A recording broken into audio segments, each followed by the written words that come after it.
Welcome to the Löw Tide Böyz, a Swimrun Podcast. I'm Chip. And I'm Chris, and this is episode 85 of the show.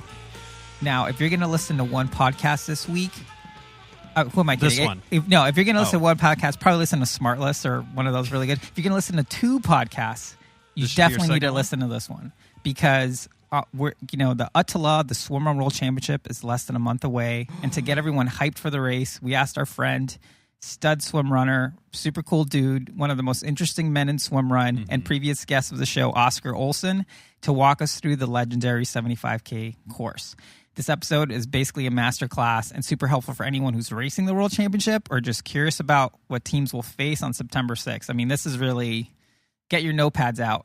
I know we say that, but and we your really backpack. mean it this time. Open your backpack, take your notes out, take your folders, take your pen and paper, highlighters. You know, there's all sorts of techniques to apply. Yeah. But Protractors. Just be ready to take notes. Yeah. You probably would need a protractor if you had or a sextant. Yeah. Oh, wow. Yeah. As well, yeah. Nice. But first, training update. So Casco Bay, it seems it was only a week ago-ish. Yeah. But it's in the rearview mirror now. It's kind of weird to talk about training update and have that be behind us because it's been in front of us for months so and long. Months. We had a nice little rest week, sort of chill week. I went on vacation to Lake Tahoe. Chris hung around local Novato, did some fun, did a local trail race and all sorts of fun stuff. But today, back in the pool. It's time. Starting, like Whitesnake said, here we go again. We're ramping up for Ödyssey Swimrun's Orca Island race, and we will foresee a lot of running up and down hills in our future as we prepare for this mountainous swim run. No, I think Whitesnake, because here we go again, but then it's like on my own. We're not doing it alone. We're doing it as a team. So. Yeah, that's true. Well, he didn't know about Swimrun. He didn't. Whitesnake. It didn't exist when the song came out. We'll write into him. Anyway, this show's going off the rails. It's off the rails already. Now for this week's shout-out. We're not even at shout-outs. Oh, we are at shout-outs. Yeah. This week, we're shouting out Henry Loveless, who let us know that he did his first swim run over the weekend in Finland at the Strömfors Swimrun. He started listening to the show to get ready, and we got him super stoked, which obviously mission accomplished for us. But Henry, really thank you for letting us know, and thanks for listening to the show, man. That totally made our day. Way to be, Henry. Now on to this week's Feats of Endurance. This week's award goes to Drew Wilson. Drew biked 105 miles with 7,000 plus feet of elevation in Taos County, New Mexico over the weekend. Beautiful place. Now on a triathlon bike. Yeah. So the bullhorns, the aero bars, all that sort of stuff. So very impressive on multiple levels. Nice job out there, Drew. Yeah. Time to go get yourself into a swim run. And if you're looking for people to swim with, head on over to the Löw Tide Böyz Strava Club. You can join fellow swim runners from around the world as they train for swim runs, life, and other stuff. Yeah. Dole out and receive mini kudos. Yes. There. Let the kudos rain upon thee. They will rain o'er you, as The Who said. Yeah. For our second classic rock reference of this show. Nice. Now on to This Week in Swimrun.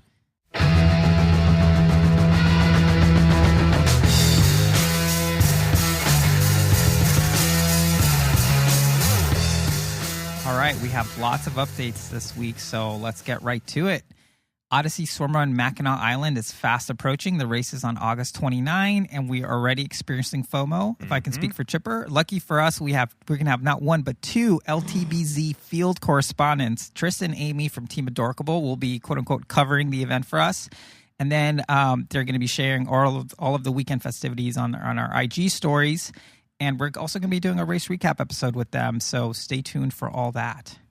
Another race that's given us FOMO is Swimrun Georgia. This race is taking place on October 10th, and we recommend that everyone who's in the general area of Georgia or in the United States to go and register. I've kind of made it a personal mission of the show. We want to get this race sold out if we can. Got a couple months to do it, so let's see if we can make that happen. On a programming note, we're hoping to have Tony Hammett, who's the race director of that race, to come on the show. So stay tuned for that. Now, up in Canada, Swimrun Victoria took place over the weekend. There was lots of smiling faces at this event that offered a 27K long course and a 13K short course. It looked pretty good. This was over in British Columbia.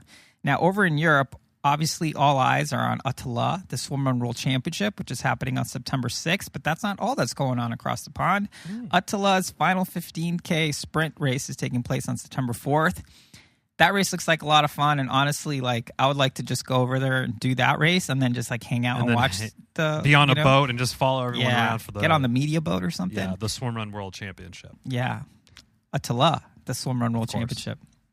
Now, finally, Swimrun Laffery is happening this weekend in France. Now, this race offers a bunch of distance options, including an ÖTILLÖ merit race distance that has this brutal, legendary, mystical, vertical kilometer finish run. So you basically finish your swim and you do a VK to the finish line, which is just insane. Wow. Chipper, we've done a VK. I was just going to say this weekend, I was back at the spot where we did our last VK. Yeah, exactly. Literally up a ski gondola slope. Yeah, this is at Squaw Valley. Yes. The Broken Arrow VK. Yeah, that was something. Imagine doing that after, a 30K swim run. Oh, my word. There's also a kids race, which is pretty cool that they have one for the kiddos. Awesome. This is yet another race that's on our bucket list. So, big sigh there. But that's it for this week. Reach out to us if you have any news you'd like for us to share on the show. Now for updates. So if you haven't already, make sure to check out our official Löw Tide Böyz Odyssey Swimrun Casco Bay race report. Spoiler alert, we had a great race, a ton of fun. We're super happy with it, and we're pumped. What a great start to the season for us. Other updates around, Chris, the co-host of the Löw Tide Böyz, that's me, was co-hosting Morning Shakeout podcast with Mario Fraioli for the quarterly Ask Mario Anything series. So if you're into running, which we know at least you're half into running, this is a great show to check out. Lots of great insight about marathon, ultramarathon training, nutrition, and the importance of taking breaks. Definitely worth a listen there. Yeah, I mean, you texted me. One. You listened to that when it came out, and you're like, I think points very well taken in terms of taking breaks in your training. It was very good. I was listening to Chris talk about how important recovery is, and I said, you know what? I'm going to go on vacation. And Mario is a great guy, former guest of the show as well. So if you want to check that out, that was probably back in the episode 20s. Yeah, something like that. Something in the 20s is my guess. Now, finally, we are going to be restocking the Löw Tide Böyz swag store soon. So stay tuned for new ways to show off your Löw Tide pride. We're thinking maybe a pre-order, some other stuff. Also, make sure you're following us on the Löw Tide Böyz with a Z on Instagram. On the stories, we'll do some surveys and ask the audience sort of stuff to get a pulse on what everyone is feeling for Löw Tide Böyz swag. Now for the main event, the ÖTILLÖ, the Swimrun World Championship course walkthrough featuring Oscar Olsson. Yeah, so we mentioned this at the beginning. We're super lucky to have someone like Oscar Olsson come back on the show to walk us through this legendary course, right? Mm-hmm. He knows the course like the back of his hand. He drops some major pro tips, which we listed in the show notes, so you don't have to write those down, but that these are good for everyone from first-timers to experienced teams that'll be racing over in Sweden.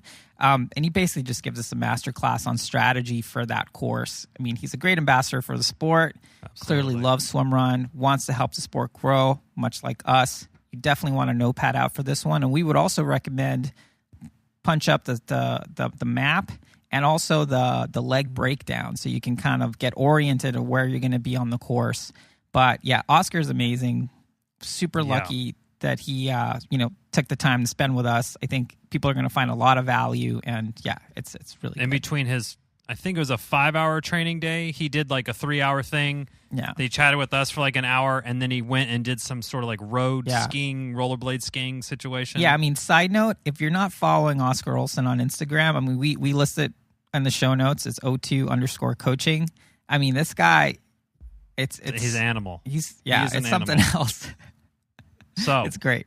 I mean, if the World Championship, the Swimrun World Championship, isn't on your list already, this, just hearing about it and the intimacy he has with the course is so great. It makes me want to be there. And honestly, I want to go there. We've seen all the movies.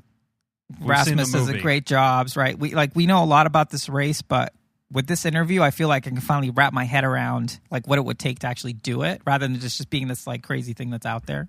And one note for this: we did not pronounce any of the island names, so they will be accurate. Yes. So you can spared. Yeah, we spared the audience by slaughtering those. So Oscar took hold of that. Yeah, if you're playing the drinking game of taking a drink every time we misspell, you're gonna be sober. Yeah, you'll actually be able to pay attention to this and not pass out like 10 minutes in. Anyway, without further ado, after much ado, the ÖTILLÖ, the Swimrun World Championship course walkthrough with Oscar Olsson. Enjoy, please.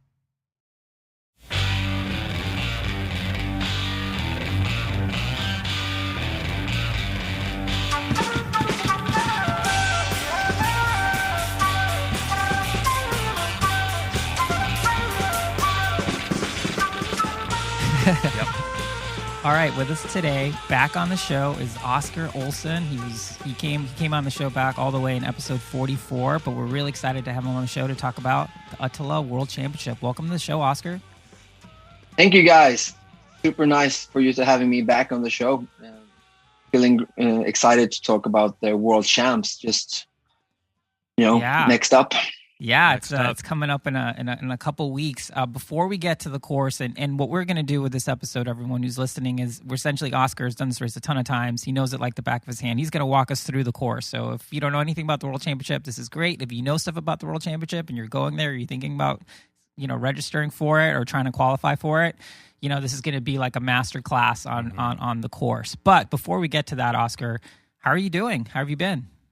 Yeah, I'm fine. I'm just, obviously since it's just over 3 weeks out from the World Championship, I'm in a heavy training period now, but the body's responding as I want to. And so I'm just feeling really good and just doing the work I need that needs to be done and to get my body set for the World Champs coming the 6th of September. Yeah, and you've had a pretty good year so far. I mean, you won your hometown race last, whenever this releases, Gothenburg, first edition. So you're feeling pretty good.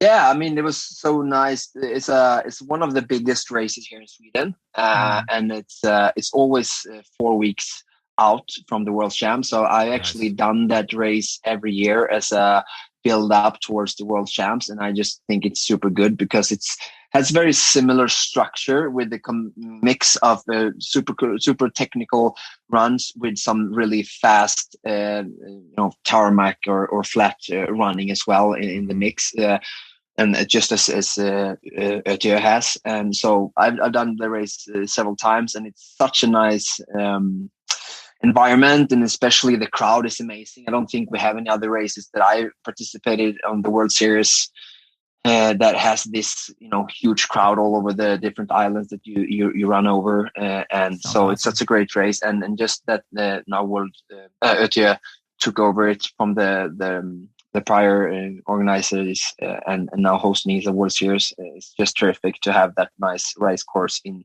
the World Series. So, and of course, super fun to get away with the win with my mate Adriel Young. It was a tough field, and we have some of the top teams coming to ÖTILLÖ World Championship there as well. So good form check for us. Yeah, and if winning ÖTILLÖ races isn't enough, you and Adriel have started livesports.se. So why don't you give us a little bit of an insight to that? A really cool, exciting format to stream swimrun. Yeah, thank you. I mean, we've been around the sport for a long time, obviously, and we know all the people in it almost, I would say, like at least the front racers in the different categories. And also, of course, we have a good connection with the ÖTILLÖ organization. And so we wanted basically just to, help people to find out more about endurance sport in general, not only swimrun. But then since we have, such knowledge in swimrun, it's felt natural to just start covering those races. But our ambition is to move on and have other sports as well that are struggling to get interest. Because I mean, if you have an arena sport, it's really easy to do live coverage and and find, you get people's interest in the sport. But to help Swimrun to grow, I think it's crucial that we let more people find out about it. And then we need to have cameras out there, people seeing what's actually happening, doing interviews with different teams, and let people see what Swimrun is all about. So yeah, live sport TV is this thing we just started now, and I'm happy with the name, and I'm mostly we're very happy with all the feedback that we got so far. We're getting messages from France and Germany and countries all over, and different races saying that, good guys, good work, keep up. And so that's also important thing, that there's a market for it. So just looking forward to hopefully we're talking with ÖTILLÖ now, so hopefully they're gonna sign us up for coming to Malta, Cannes, and also Catalina in the US. So awesome. It's super nice. So just can't wait to work with that more in the future, and hopefully it'll just keep growing. Yeah, it's been really awesome, and you're bringing it right there. The action is right there. You're on your mountain bike. You have a little gimbal with your phone, and you're streaming it all. I mean, you're right in the action, which is awesome. So if you haven't had a chance to check out that, we'll link to it in the show notes. Yeah, I mean, it was really great, and I think Oscar, like you mentioned, you have such a deep connection with the sport, and you obviously love it. You're super stoked on it, like we are. And what I love about it is, like, we're all trying to do the same thing, right? We're all trying to introduce more people to the sport, and one of the way you do that is you get people interested into the stories and the personalities, just like the Olympics, when it's the only time in 4 years that people care about, like, team archery or something like that. What gets people interested is the stories, like, who are these people? Like, someone like Desiree Anderson is such an amazing athlete. Like, people want to know more about her, and that's kind of what we've tried to do with our show. But it's really great that you're doing it kind of like on the ground at the races, before and after. I mean, the second I saw that this was your thing, I sent you a message right away, and I was like, "This is awesome." I was telling Chipper about it. So keep that up, and I think it's great for the sport. So awesome idea on your part. Yeah, just as you say, also, like, the things you're doing is super important for the sport, and we just need more of this kind of activities to bring people close to the sport. And I mean, I'm not inventing the wheel again. It's just this is what people do in other sports, and I think in endurance sports, it's sometimes there's like people thinking of costs and technique that it's required to do like a really proper live coverage on a TV channel, but here, I think, you do it really easy with the phones now, and then it's more up to the people. Yeah, we're actually doing the live coverage and making it, really interesting, and planning before the live coverage, like where should we, pick up the racers to make it, really exciting to watch, and that's what we're trying to do, and just improve for each race that we cover live, and we got actually questions from other running races as well. So I hope awesome. That's great. Well, congrats on that. Well, you're not doing that when you're actually racing the world champs. You're putting the gas on for that. So let's jump right in. And Chris and I already talked. We're just going to let you handle all the island names. We're not even going to try. We're not going to try to pronounce. I'll mention them. We don't need to put too much focus on the names. I understand from coming from the US, it's going to be hard for your listeners to understand the different names, but there, if they want to look closer to the names, the ÖTILLÖ's webpage has the distance and charge. That's what I was just going to recommend. I was just going to recommend everyone at home listening, if you're not driving and you can do this safely, like, go to the ÖTILLÖ website and just check out either the split sheet that kind of has all the distances, or the map while Oscar's talking, so you can kind of orient yourself on the course. But Oscar, let's start with, obviously, the race morning, race start. Most people stay in Uta and then take a boat that takes them to Sandhamn. No. It goes the other way. That's wrong. Okay.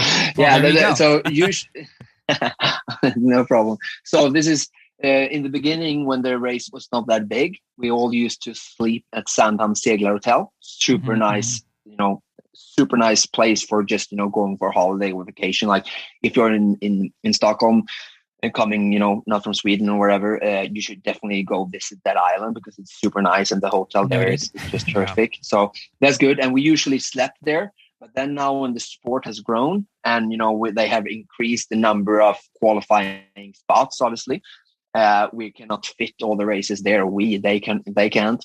So we're sleeping at something called Euronäset. It's just like really close to Sandhamn, but it's on the mainland.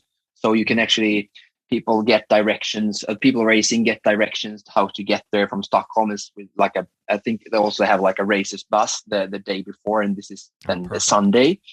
So on Sunday we come to this now bigger, also super nice facilities just right up the ocean.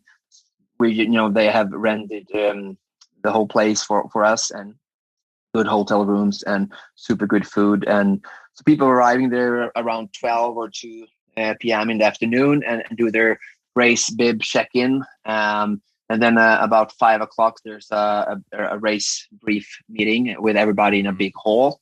And Michael and Mats is, welcome everybody, and then just taking everybody through the course in a really, good way, so people know what's waiting them, and then things that you might not be able to read yourself, beforehand.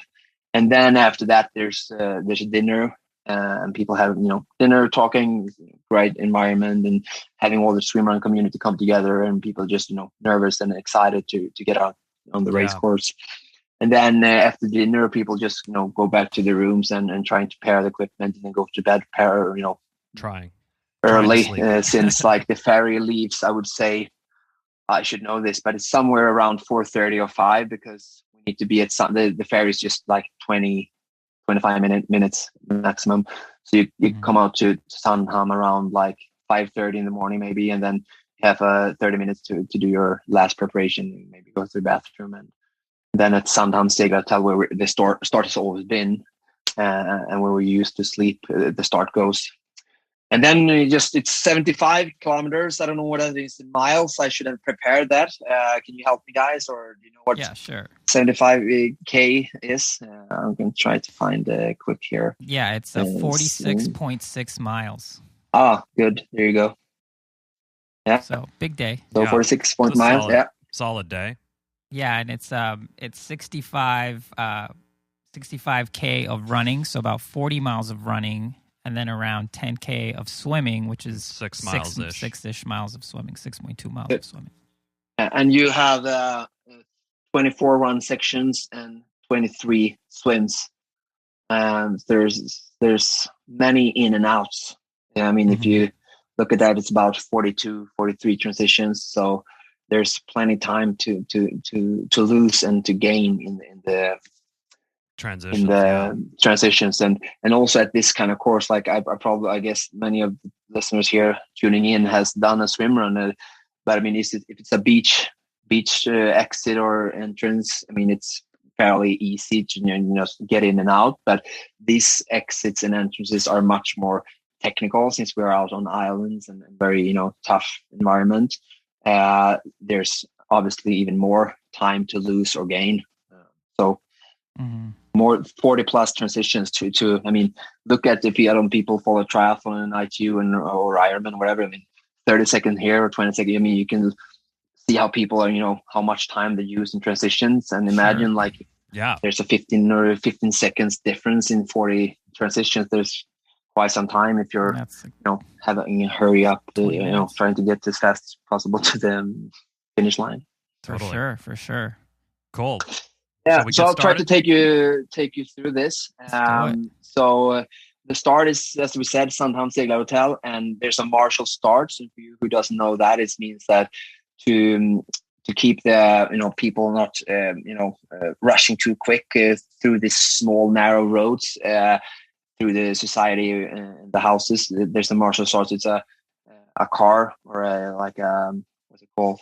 Mobile, four-wheel like mobile, a quad, like a quad. Yeah. You drive a quad. Yeah, correct.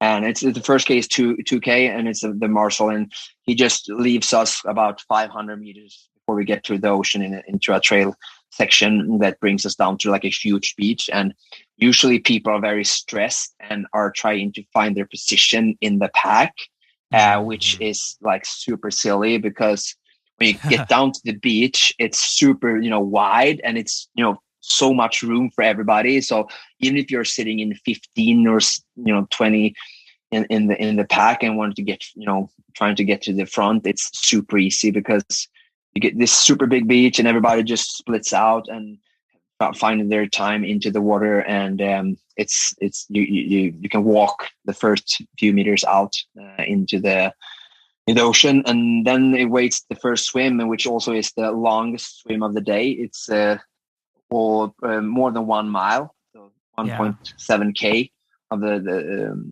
swimming the first. So you do the first and the toughest swim in the beginning when you're fresh, so that's good.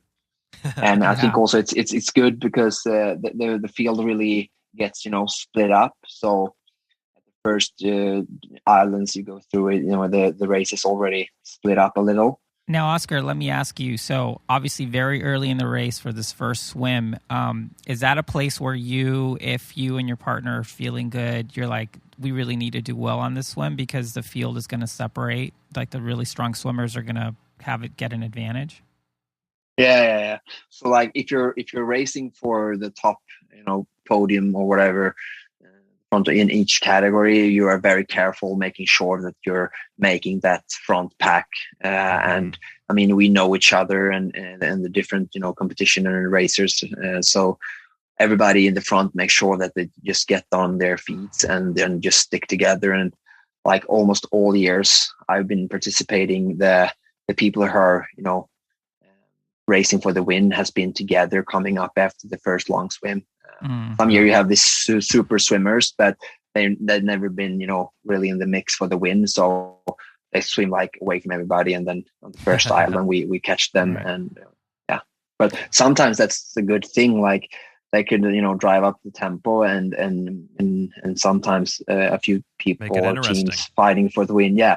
So we're all up. You need to be really careful and pay attention that first swim to not miss out what's happening in the front. And if you have a slow team swimming in front of you and they lose the feet, and then you have to overtake them and you might not catch the front group sailing away. So so very you're critical about moment. 30 minutes into the race there and you hit your second run.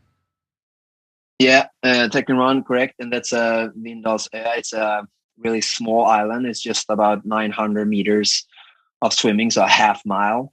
And it's super technical. So people sometimes, tumbling around there. And if it's been raining, it's really slippery. So you need to be really careful because it's, just running on the shoreline, on the rocks and the cliffs. So it's very technical. And then just onto, there's just 4 or 5 minutes of running and then onto the next swim, which is 300. And already there, usually like we have this front pack of, 8 to 10 teams maybe in the men's category, and then the women's and the mix just trailing back of us. And then you have moving on to the a little longer run on the third run, which is more kind of running but still technical. It's Roon Maria, it's called, and it's 4.4k. And this is also a place for people who are very technical to maybe play on their strength and try to make some time. And just speaking about the ÖTILLÖ course, I think a very good tip for any team racing in the front or in the back to like really play on their strength, like if it's in the water, if it's on the flat running, or it's in the technical running. So don't sit behind people and take it easy if it's too easy. So make sure that you're trying to, gain time wherever your strengths are, and where you're, if you're not so technical running, maybe you should not go too fast in the technical running because you can very easily twist your ankle or something like that, which, might, lead to that you cannot finish the race. So I think it's very important for a course that has almost everything to really be careful and try to play on your strength. Really good. That's really good tip. Great tip there. It looks like in the first, 90 minutes or 60 to 90 minutes of the race, you have one of the longer swims of the day and definitely a pretty, not a slouch run with the 4.5 Ks there. So good opportunity for the runners to show off a little bit, especially more technical, and then the strong swimmers as well. But a couple smaller swims chunked up in there as well. And then we're leaving Strömfors and hit the water and do like a 380 swim, and then just up on a really small island. It's like a beach island. You come up on a beach and then you almost jump in on the other side. It's just 200 meters of running. And then you swim another 400 plus or 500 meters swimming. So there's pretty much swimming there, about 900 meters with just 190 meters of running, or just super quick transition there in between. This is a good opportunity for these kind of smaller runs. What is your sort of transition strategy? Do you kind of leave your goggles on and everything for these 200 runs and save yourself definitely. The transition time? So this is a good thing. Like if you have a good memory, or people, I know people like I usually like to, remember the course and the distances in my head, but and really study the course. But you cannot do that all the time. And then I know people write on their paddles. So like if they jump in the water at Strömfors and gonna know that they see this next run is 190 meters, it's a really good thing to practice before the race. That just leave all the equipment, and the pool ball, you just leave it hanging between your legs and just run through that, and then you're just set for the next swim. So very good insight there from you. So cool, sweet. Yeah, and then we come up to Roon Maria. And looking at the ÖTILLÖ course, you have like 3 major runs, I would say. So you have Roon Maria now, that's the first, longer run, which is about 8K. And then later on in the race, the next island that's along is Nämndö. It's also about 8K, and the running is in the beginning of those islands, and most of the running is on gravel roads, which is, pretty easy. And if it's a hot day and you're hot, this is definitely the 3 places to cab. And then you have Unö, of course, which is 20K, almost a half marathon. But these 3 islands are like the major runs, and they're quick runs mostly. So this is the 3 places I would, take, off my suit, because even though it's early in the morning, and if it's raining and it's super cold, and you never have problem with the heat. Mm-hmm. But like a lot of people don't take off their suit, and there's so much electrolyte and salt there's consuming in when the body is just half a temperature, one temperature higher. We just good if people have been following Ironman and Kona, they know what's happening to the run pace and the whatever on the athletes going there. Like they do Ironman at home, and then they come to Kona, it's like 1 hour slower on the run or whatever. The salt losses and stuff. So this is also something that I think is underestimated in swimrun.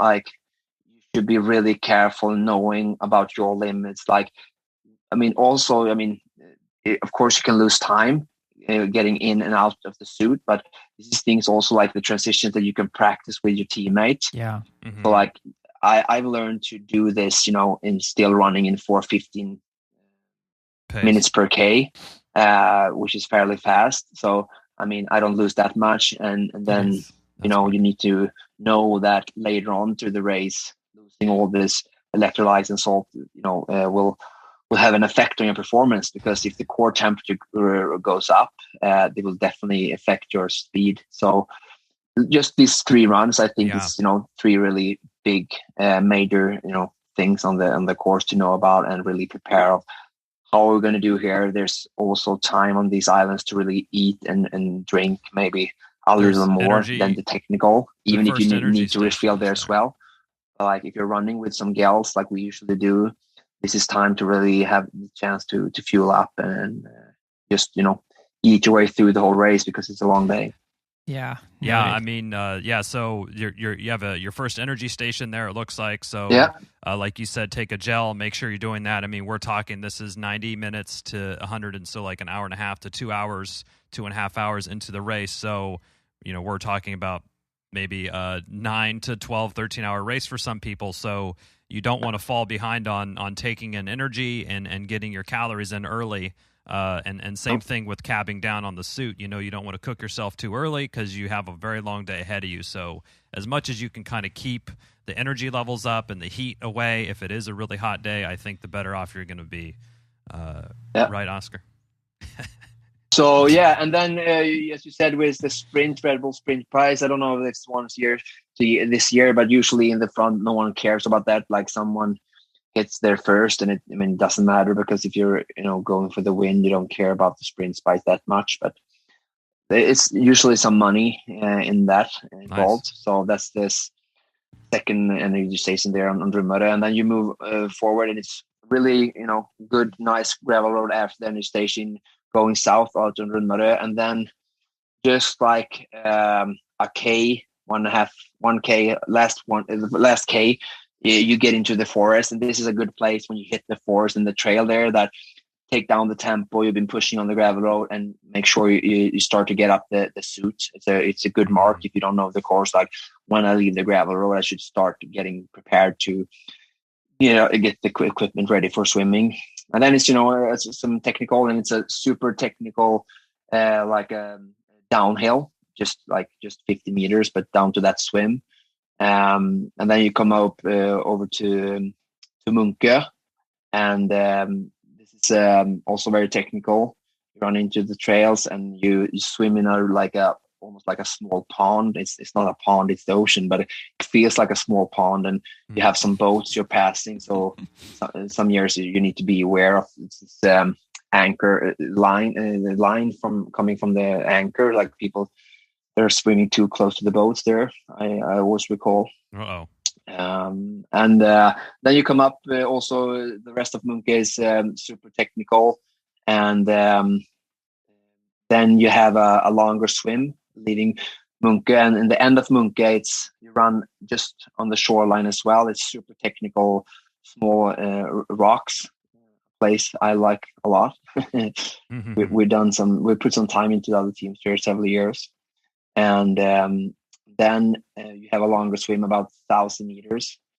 And then it's a super short island again. And then it's another 480 swimming before you come to the second larger island, Nämdö. So there is a place where you might want to just have the swim gear really prepared, or just maybe if you have problem running with your goggles, but it's definitely a super quick run over that Checkskär island, and then it's the last 480 meters to Nämdö.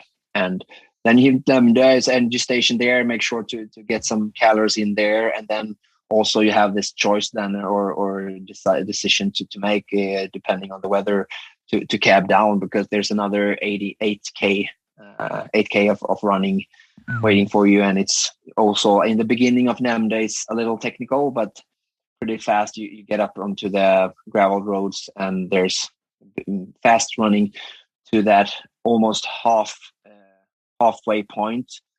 Usually it's around 3.5 hours for us in the front, somewhere there. And then it's another 4 hours to go, and usually people go maybe a little slower in the end. So Oscar, let me ask you, this isn't your problem, but there's a couple cutoffs. If I'm looking at the sort of the chart, the breakdown, the leg breakdown, and there's a cutoff there of 11:15. I mean, again, you're on the other side of this. You're not worrying about cutoffs. Do you have a sense of how many people are making those cutoffs? Are they generous? Are they really, really tight? Yeah, they are. I mean, I think it's in most races, like they set the cutoffs like as friendly as possible. Yeah, and the only thing that people should know that the cutoffs, no one wants to have cutoffs. It's only because of security, because in Sweden it gets dark.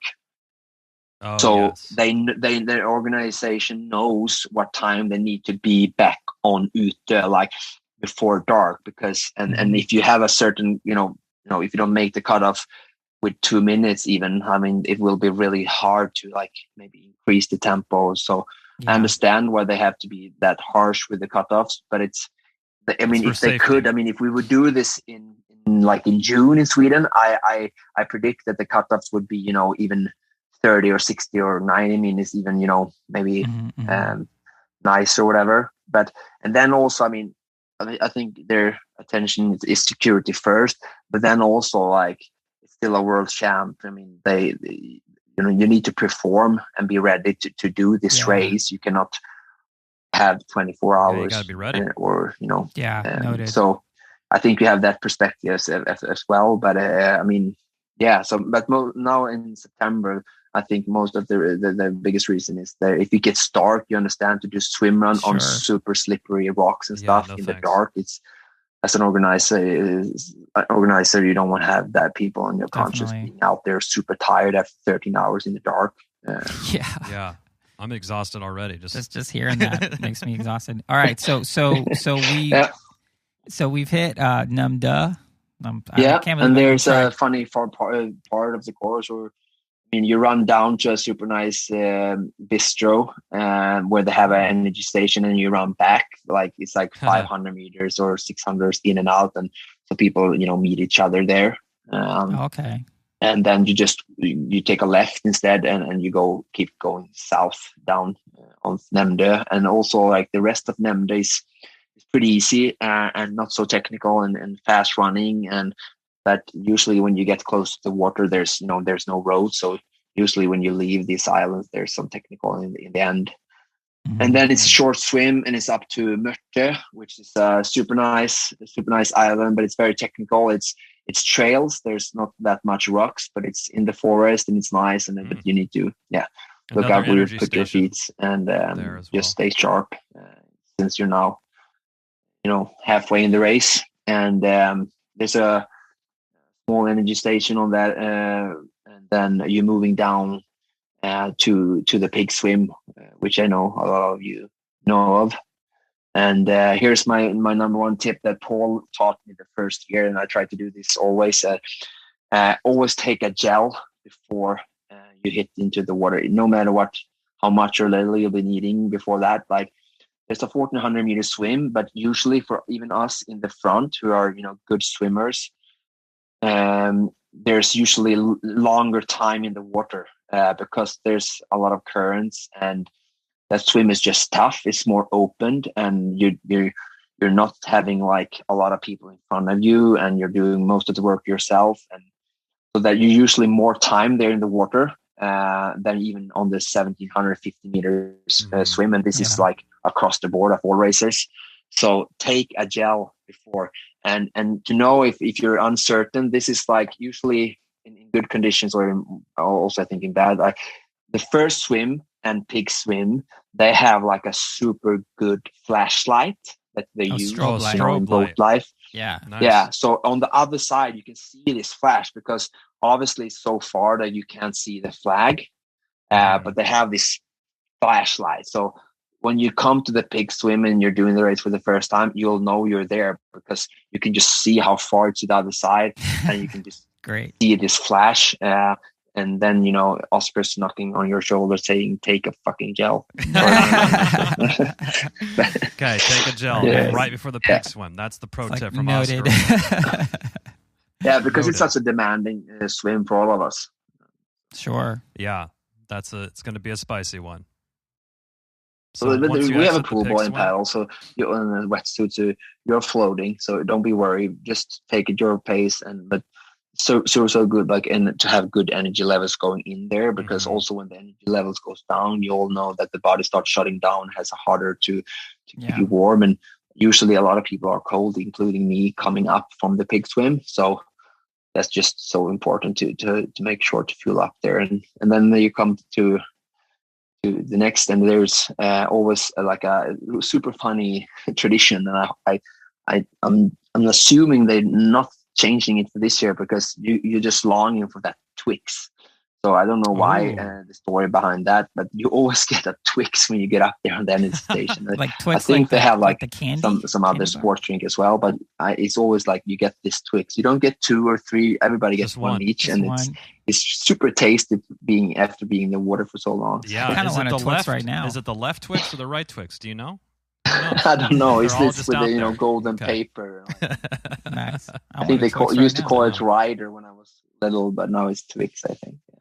That's great. Yeah, and then you're up on the Mörtö Bunsen, and this doesn't make it not much easier. It's a 2.5K run, and it's super technical. So you're coming up from the water, you're pretty stiff because it's usually pretty cold swim, usually colder than the first long swim.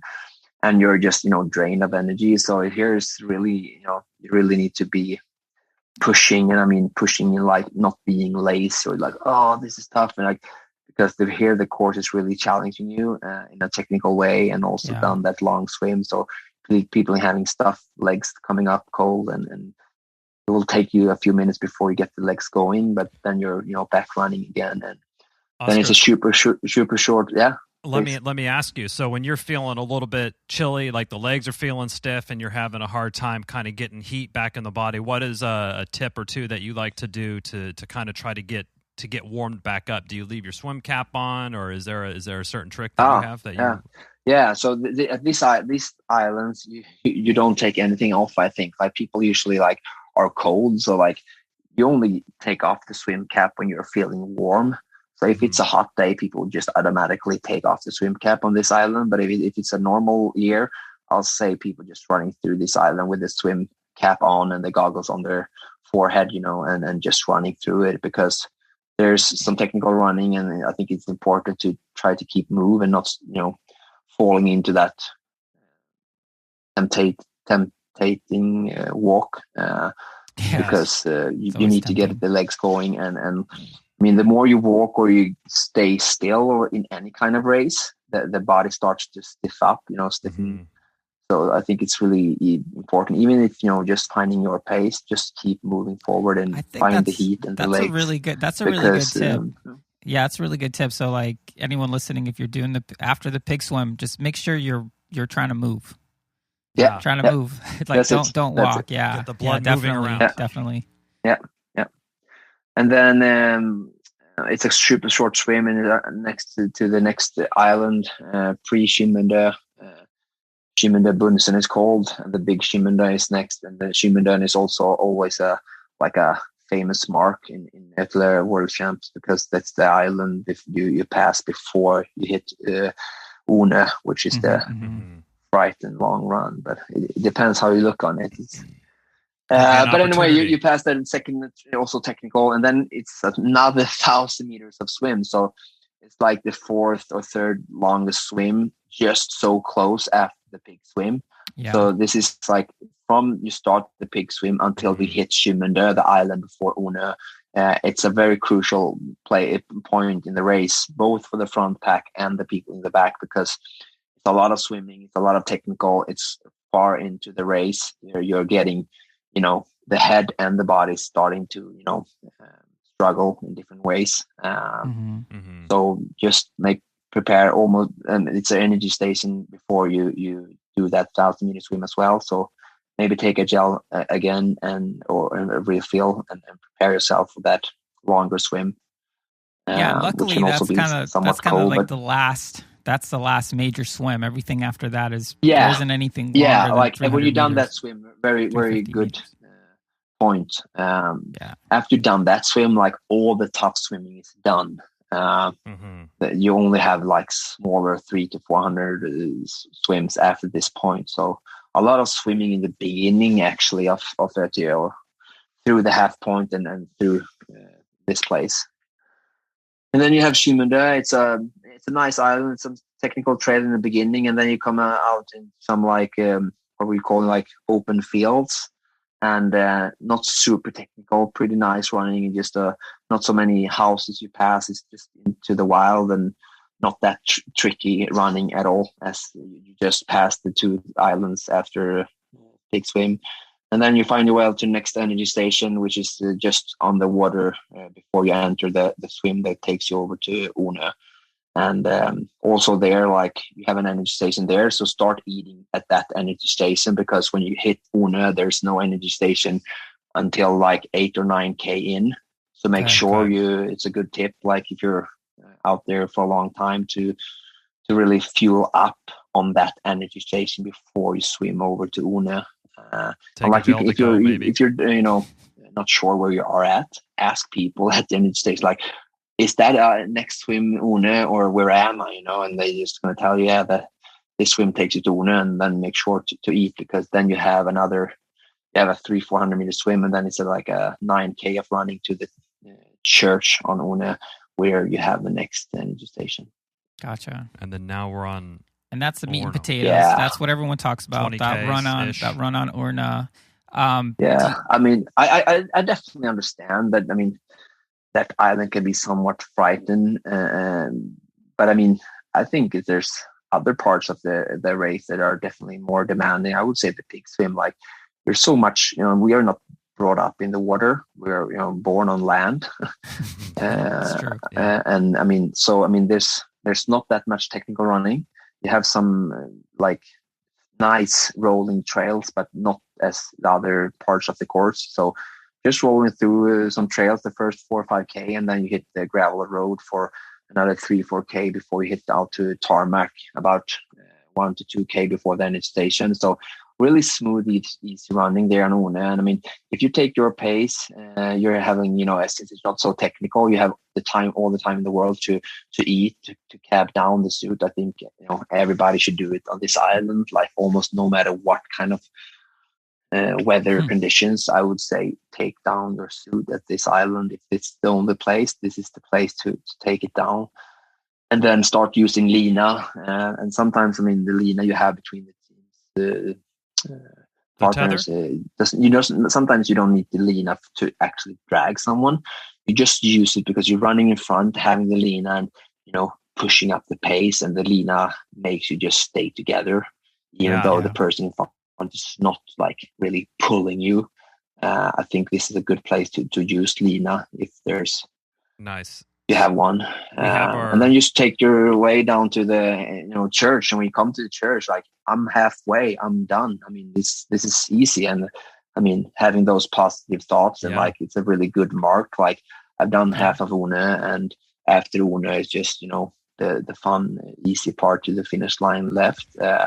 Not saying that you should take things easy, stop eating. You still need to be really careful of getting in some salt drinks and sure. for not cramping up and stuff like that. But you can really start to feel that you're closing to the end here. Yeah. So from just like a mental perspective, once you hit the church on Orna, you're like, hey, it's kind of the home stretch.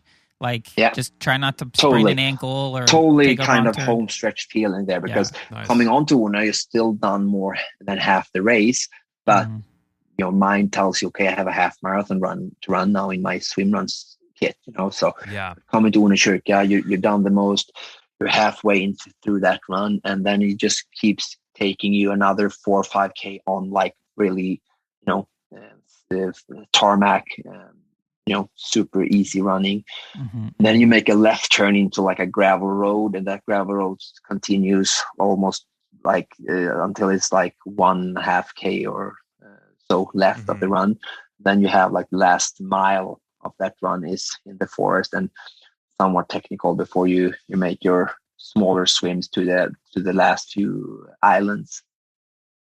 Yeah, awesome. Nice. And so we actually, no surprise, our listener question here about how does one survive the island of Orna? So Oscar gave a couple great tips there. One, make sure you're taking in your energy and your gels the leg or two before to kind of make sure the energization is the swim that takes you to Orna. Yeah. And then make sure that you're cabbing down, because you're going to be out there for a bit. So this is almost 20K. So you're getting close to that 13-mile mark for the US folks. So cabbing down, taking your wetsuit down to your waist, let that heat kind of get out, and you're not going to overcook on this long run. And then using your partner and the tether to kind of, if someone's feeling stronger, stay in contact, try to stay in contact and try to keep moving and keep moving well if a partner's feeling good. And then the church is kind of the mental check mark and a good mental motivator, it sounds like, to take more energy. You come there's a lot of people watching the race there, and there's a big energization on Orna. It's just a very nice place to come to when you've been running alone. So that's a good mental place, Orna Kyrka. So Oscar, I have a question for you. I think most people don't run half marathons in their swimrun kit. Would you say if someone is training for the World Championships, is qualified, do you think that at some point in training they should try to run a half marathon or run 20K in their kit, cab down, just to feel what it's like? Definitely, but maybe not a half marathon. Maybe do do a 2 or 3 hours swim run session and then cab down and do a 15K run. Like a 10 mile run. Gotcha.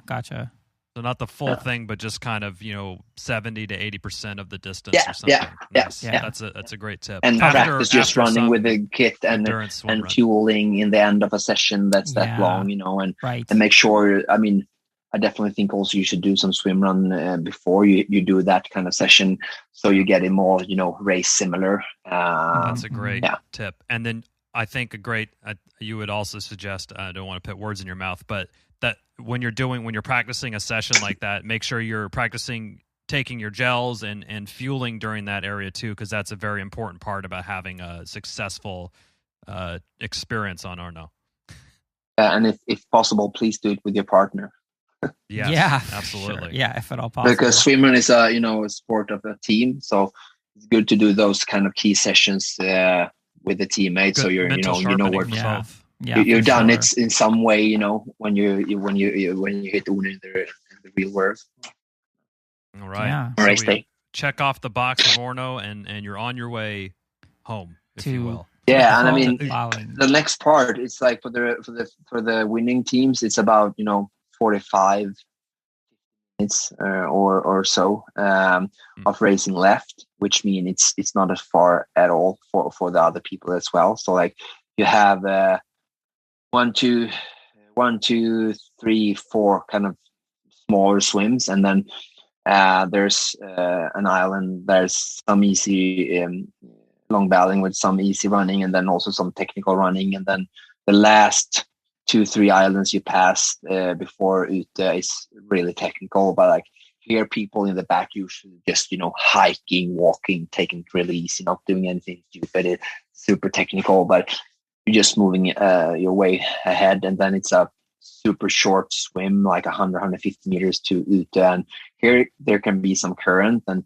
hopefully there are volunteers there telling you. But this, you can, when you come there, you're in the end of the race, and it's a very short swim, and just have a special look there at the current. You can see, usually, like some years we've been driving a lot, so you can really see if the water is moving there, and then just be careful. Just have that in account when you're sighting from the water. Like you really need to, force the current. That's a really good tip. And, because at that point in the race, I mean, you've been racing for I don't know how many hours. Like you're not as mentally sharp. Yeah, so it's a good sort of mental cue. Be like, hey, this is the last swim. Like, nail it. Check out the current before you jump in. Spend that extra 2 seconds so that you don't end up spending an extra 2 minutes or something in the water. Yeah. And then you're on Ute, the island of Swimrun, and it's 3K of gravel roads taking you to the finish line. Like no challenges at all, I would say, except the distance then. But it's a really nice gravel road on the north of Ute to the harbor of Ute, and the finish line Ute Värdshus, where they are greeting you at the finish line, and it's a very steep hill, the last 500 meters, ironically. But I mean, usually I don't think people think of that hill, like you can accomplish whatever at that moment, because you can see the finish line, and just up, and then you get to rest and have your medal, and usually there's cold brews waiting for you there, and super nice wraps and some sweets and stuff like that before you hit the shower, and then it's really, really famous and nice dinner for the prize giving ceremony. I there. love it. Awesome. Yeah, it's just a super big party. So we had another listener question that was how do I not die at the World Championship? I think you answered it. So I think the listener, you've gotten your answer. Now, I mean, I love your enthusiasm. You obviously know this course like the back of your hand. I love your enthusiasm about it. Mm-hmm. Now, we talked about this when we first interviewed you back in the day, but like, what is it that keeps you coming back? I mean, that sounds amazing. I get it. I understand why you'd want to do it over and over, but what is it that keeps driving you to try to race the World Championship and try to put in the perfect race and hopefully win it? Yeah, for me, I mean, I think in the bottom it's the same as everybody racing in 15 hours or in 7 1/3 hours. Is that you're always striving towards this challenge. Just, I think all people on the world feel feels great when they are challenging themselves. It's just important that everybody find their own challenge. Like sometimes I think people look too much to the right or left, doing what other people or the society or the norm or whatever is choosing or picking for kind of challenge. But everybody should have, their own challenge, and that's what's driving me to, because it's very challenging trying to win that race for me. And I've been trying since 2016, made the podium 3 times, and was really close 2019 to had a really good day, but we were struggling in the end. And so, I mean, for me, it's like it's really the challenge. And then obviously the sport is just growing and growing, and the competition is just getting stronger and stronger. And we're seeing super good athletes coming from other sports into the sport, trying to challenge us, which also, just makes it more fun, more international team coming over. And and then, I mean, I guess the sport suits me. If I look at what I've done so far, I think it's just this kind of sport just suits my qualities as an athlete. So that's also, I guess, a reason to do something that you're good at. So it's a mix of different things, but the challenge to try to win is enough, I think, to just. I also think the sport suits your personality, Oscar. I mean, you're a great ambassador for the sport. I love what you're doing with livesporttv.se. Huge fan of yours. Chipper and I were obviously going to be rooting for you at Worlds. I just want to really thank you for taking the time to basically walk us all through this course. And I mean, I feel like I understand this course like way better. So just want to say thank you so much for taking the time. Really appreciate you. And please, everybody who's listening in now, like I don't usually doesn't get like so many who reaches out, but if someone listens and are going over or not going over, and you have questions, please reach out to me at Instagram, and I'll do my best to try to reply if there's any questions or things we missed during this episode. So don't be afraid, because we in Swimrun, we are all for the sport to grow in the US or in Europe and other countries as well. So, I mean, I want to do whatever I can do to contribute. So please reach out if you're coming, or say hello at the when you get to Sweden or wherever, and I'll be happy to answer any kind of questions you have for your preparation. Oscar, what's your Instagram handle for everyone? And we'll also put it in the show notes. Yeah, it's O2 Coaching.